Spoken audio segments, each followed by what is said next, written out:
India का IPO 30 नवंबर को खुलने वाला है। इशू से करीब 835 करोड़ रुपए जुटाने की कंपनी की योजना है।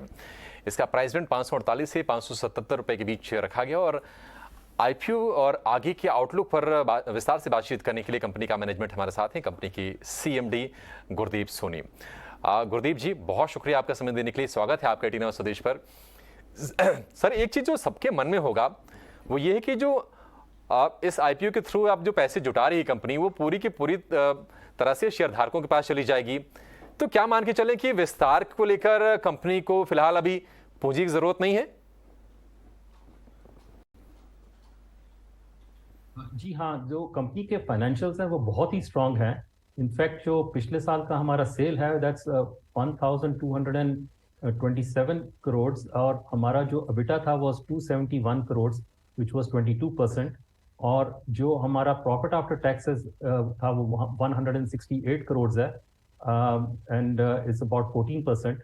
And the company is generating a lot of cash itself from the business it is doing. तो ये जो कैश है, इनफैक्ट हम देखते हैं तीन नंबर। 22% का बिटा है हमारा, 14% का पैट है और 7% का कैश, फ्री कैश है कंपनी में। जो हमारा वर्किंग कैपिटल है उसकी जरूरत करने के बाद में और कैपेक्स की जरूरत करने के बाद में। इनफैक्ट जो कंपनी है उसने पिछले साल 25% डिविडेंड भी दिया है। कंपनी की स्टेटेड डिविडेंड पॉलिसी भी 25% की है, सब्जेक्ट टू अप्रूवल जो बोर्ड के साथ है। तो कंपनी को पर से अपने लिए फंड्स नहीं चाहिए।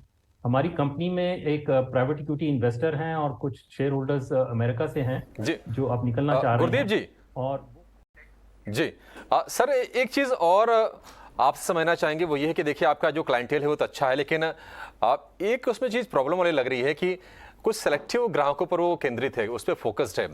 मान लीजिए कि अगर आपके ग्राहक घटते हैं आगे, तो इससे जो जोखिम पैदा होगा, जो रिस्क होगा, उसको कैसे आप कम करेंगे? जैसे कि मैंने बताया आपको कि जो टॉप 10 दुनिया के एग्रीकल्चरल मशीनरी प्रोड्यूसर हैं वो सारे मेरे कस्टमर हैं, और जो कंस्ट्रक्शन मशीनरी में जो टॉप 10 में से 5 हैं वो मेरे कस्टमर्स हैं। और हमारे रिलेशनशिप इनके साथ बहुत स्ट्रांग है। ये हम कहते हैं हमारा वेवलेंथ मीट एक होता है। और मोस्ट कस्टमर्स जो हमें रेटिंग करते हैं वो उन्होंने हमें की पार्टनरशिप का दर्जा दिया हुआ है।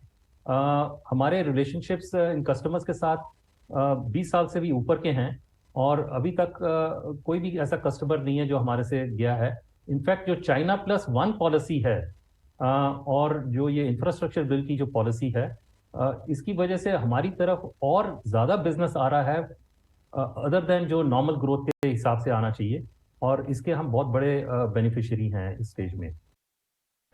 ठीक है सर, एक आखिरी सवाल आपसे ये समझना चाहेंगे सर, ये बताइए कि आगे का डिमांड वाला जो सिनेरियो हो कैसा लग रहा है आपको? आउटलुक कैसा है इंडस्ट्री का? और इस वक्त जो आपकी ऑर्डर बुक है वो कितनी साउंड है, कितनी मजबूत है वो?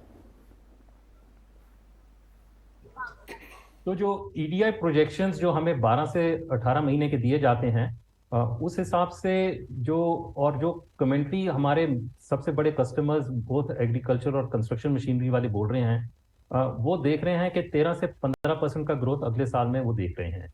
और वो पीक कहते हैं कि एग्रीकल्चर का 2025 तक और कंस्ट्रक्शन का 2026 तक माना जा रहा है इनकी कमेंट्री के हिसाब से।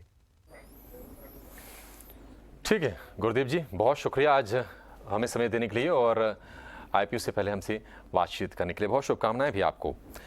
तो ये था यूनिपार्ट्स इंडिया का मैनेजमेंट। 800 करोड़ रुपए के आसपास का ये आईपीओ आने वाला है, लेकिन पूरी तरह से ओएफएस होगा और इसको लेकर भी हमने मैनेजमेंट से सवाल पूछे। बाजार